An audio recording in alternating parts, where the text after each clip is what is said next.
Happy Monday, Lashpreneurs. On today's episode, we're going to talk about my ever so personal opinion on why I think salon suites have just taken off, why they're the juicy carrot, why business ownership is the be all and end all of being in the beauty industry.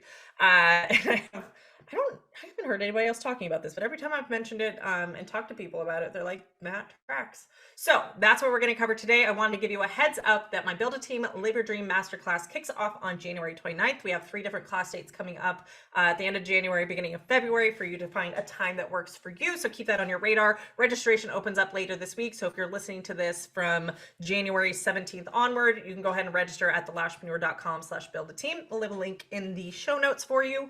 But yeah, in that class, we're going to cover some of the things that we're going to talk a little bit about today. We're going to cover how to pay your team profitably and competitively. We're going to talk about how to hire stellar team members that actually want to help you build your business and help you grow and go to the next level. And we're going to help you figure out how to train and onboard team members to produce the results and the experience that you've become known for, and so that you don't have to be the only one doing it.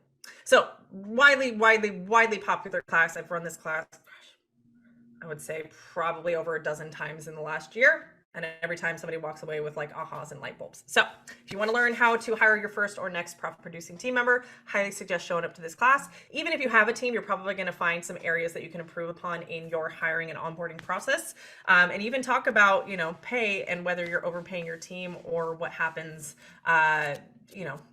with entitled team members if you're overpaying them. So lashpreneur.com/buildateam. Cool. Let's get into today's episode of why salon suites have become so popular. So here's my kind of rant. Now, for context, I've been helping solo business owners grow their businesses for 7.5 years now. So know that I've done my target market research on those that start businesses. We have really ineffective hiring practices in our industry. And I'm going to be specific to the US, but this may apply across the world. I'm not super familiar with how business practices go against the law and what's legal and normal in other countries, but I sure can speak to the US. So for instance, I kind of use this phrase of it's a monkey see, monkey do kind of world in our industry when it comes to employment. Most businesses still to this day that have team members are actually doing it illegally. And this blows my mind. However, I think it's just a lack of education and understanding of employment laws. And to some extent, there may be people that are being intentional and malicious about it in that they are trying to rob employees of their federally mandated employment rights and protections so that they can make extra money as the owners. There are those cases as well. So what happens when you hire, quote unquote, and I use that term loosely, a 1099 or an independent contractor, we're going to use those words interchangeably, they mean the same thing. You don't have to pay them minimum wage because they're a contractor. They're technically their own business owner within your business. So that's one way that the owners would sidestep minimum wage laws, which means you can come and go as you please. And I, as the owner, don't have to pay you if you're not working on a client, right? If you're not producing a sale, I don't have to pay you. So from an employee perspective or a team member perspective, because you're technically not an employee if you're an independent contractor, that does not communicate safety and trust that my income is reliable working here. So even if they're okay with that because you're promising 50% commission or more, that money can go at any point. You have no reassurances as an employee that you are protected from wrongful termination lawsuits and, the employer doing their part to make sure that you have a safe work environment and all this kind of stuff. You are just a cog in a wheel producing money for the business and for the owner. And whether you produce this revenue or not, no skin off their back. So there's not much on the employee side to provide them with mental and emotional safety when it comes to their income when they're misclassified. Now, here's the thing. Most students coming out of beauty school have no concept of what the laws are, which is why they get into these situations in the first place. And they don't have any idea. They don't consider the most likely scenario when it comes to wages. They look at the best case scenario. So if I'm Susie, just graduated from beauty school coming in to work or to interview for a quote unquote job, and I don't know how the industry works, and you say you're going to be, you're going to come here and you're going to work, and you can pick your schedule, and we'll give you some clients and you can do your own marketing, and we'll teach you how to do marketing, and you're going to get 50% commission. Well, I'm going to go on your website and look at your pricing menu and go, whoa, you charge $70 for a fill, you charge $300 for a full set, and I get 150 of that. Sign me up. Done. I'm going to be making buku bucks. I'm going to be driving a Mercedes by the end of the year. Hells yeah, here we go. Living the good life. I made the right choice going to beauty school. And then reality sets in. Because 50% commission of $0 is what? Zero.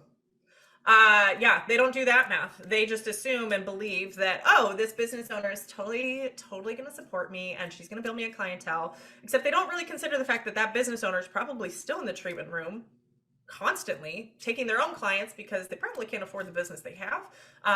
And then their client income and the sales their clients produce is what's keeping the business open. That's one example.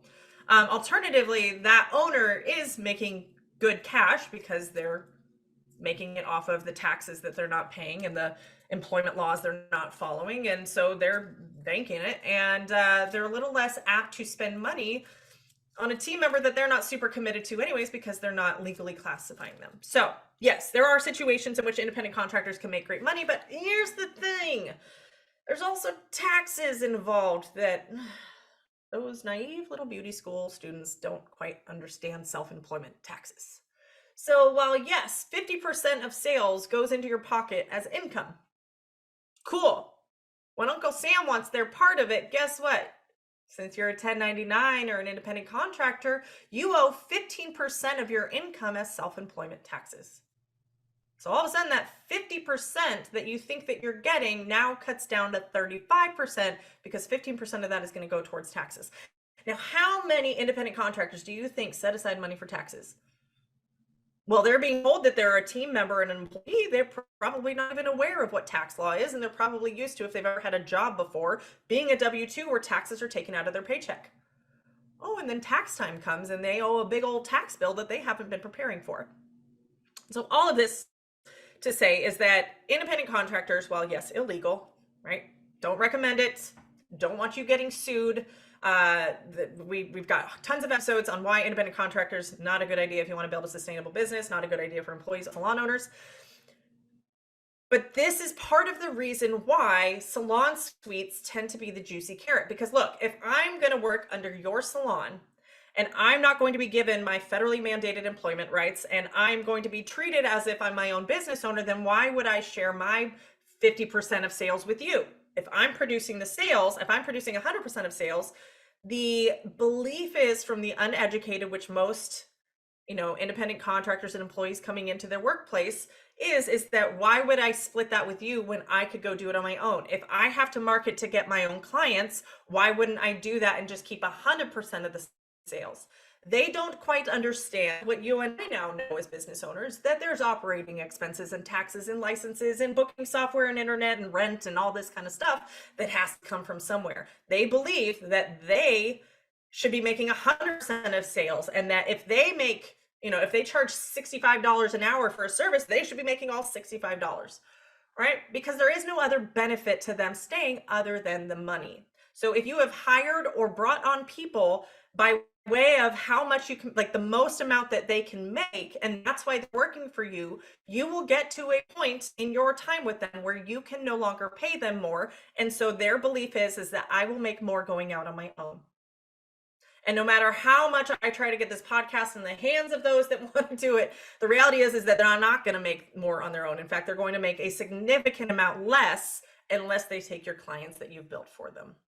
And if you're an independent contractor, if you have independent contractors, you can't enforce non-solicitation and non-compete agreements because those are only for employees. By nature of having independent contractors, they are independent. They can work right next door. They can take clients at home. It is their own business. They can do it wherever they choose, and you have no legal protections for them not to take, quote unquote, your clients, because technically they're their clients because they're their own business under your business. So why are salon suites so popular? Well, these tacky, ineffective, toxic employment practices. Even if somebody hires legally, right, and they have commission-based employees, right? So they're W-2s and they're paid on commission. Again, when we're looking at employees wanting to stick around and stay in a salon working as an employee, we got to understand their mindset around it. We got to understand what is the perks and the benefits and the values of being an employee somewhere, as opposed to the juicy carrot that could be business ownership, where we get to control our schedule. We have unlimited income potential, quote unquote, even though there's some risk to it. But really, most people, and this is again outside of our industry, don't want to run their own businesses. They don't. Most people in the world don't. Very few percentage of people are actually business owners. And then those that are don't make it past the first 2 years. So there's a lot of risk and instability in going into your own business, which I think most people commonly accept that that's a thing. However, when it comes to the alternative of working somewhere that does not do marketing for you, that requires you to do things that go above and beyond what you agreed to signing up to be an employee there, or you're commission based, which means that you go home when you don't have a client, because why would you waste your time sitting there waiting for walk-ins? Or you sit around all day waiting for walk-ins, but nobody's doing marketing and everybody else is busy, but you're not, and you got bills to pay. Yeah, I wouldn't want somebody else in control of my income then either, right? I would want to be more in control. I would want to be able to do something to help me make an income that's livable. This is why we teach to hourly wages. It creates more stability with a team member's income, right? And because most business owners aren't making profit-based decisions, so they're making decisions that actually cost the business more money than the business brings in. And yet we have these team members who are like, I need to make more, you need to pay me more. And all of a sudden it becomes your problem in order to retain an employee that you can't afford in the first place. So all of that to say is that, yes, salon suites become a very, or even, business ownership or room rental, booth rental, whatever you want to call it, becomes very enticing to someone when they have no real protections, safety, or stability when working for you. And inside of our Society Accelerator program, where we talk about making profit-based decisions and hiring at affordable labor costs at a wage that's competitive, and hiring team members that don't want to own their own business, and onboarding and training them so that they can produce results and experience with you without you worrying like, oh my God, they're going to steal all of my beautiful work and run off into the sunset. Like, we've got protections in place for the business. Once we've got those things in place, you have a team member who's bought in on you, who's bought in on where the business is going. We teach specifically to hiring based on mission, vision, and values inside of that program. And we help you get clear on what those are. Because when somebody wants to work for you based on the mission and the vision that you're taking the business, you have a lot of loyalty already built in. You will find that you can start to attract people who don't want to go out and run their own business. And I hear it all the time on calls of people considering joining these programs. Nobody wants to work for anybody else anymore. And I'm like, that's because you're interviewing people who can't run their own business quite yet or are afraid to. So they want you to build their business for them, and then they'll go open up shop next door. Your advertising, your job description, your marketing of employee and like the position that you offer is attracting those types. I have tons and tons and tons of evidence on my end of plenty of people who would rather work as an employee if the opportunity was there. They would rather work in a team environment than being locked in a room alone all day, every day. They would rather have somebody else worry about running the business and the marketing, and they get to clock in, bond with their clients, and go home and shut off for the day. Some of y'all would love that if that opportunity existed. But here's the thing. If you're going to follow what other people are doing in this industry, just generally speaking, you're going to get that experience of people who will only work for the highest amount of commission that you can pay them, or they'll go out on their own.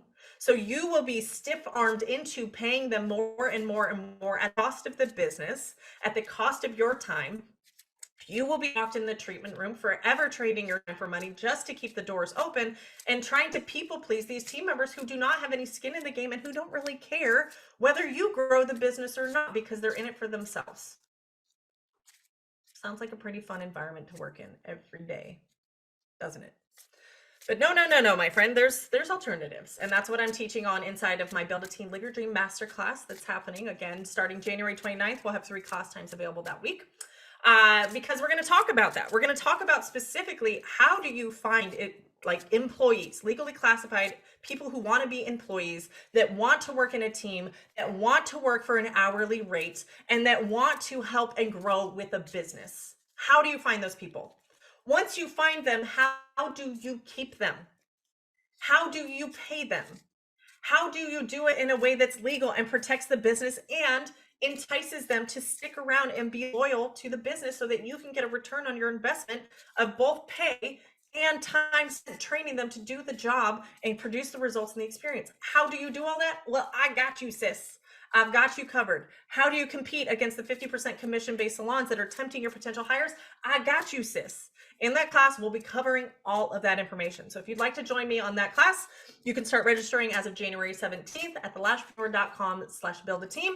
And I will see you in that class. I hope this was insightful. If you ever want to hire a team, but you're worried about people stealing from you or that nobody wants to be an employee, I have plenty of evidence that I'm happy to share with you. And we also have done podcast episodes with members of the team, like the team members of our students inside the mastermind. I will link that up in the show notes so you can hear what an employee's actual experience is when there is a leader who's effective at leading and managing and building out a team culture that people want to stay with. And guess what? They're paid very low wages considering what you probably think. Why? Well, we'll cover that inside of the Build a Team Live Your Dream Masterclass, because they actually end up making a great wage, more so than most Americans. So just saying, there's a formula for it, and I'll teach it inside the masterclass. All right, I'll see you guys next time. Have a good one.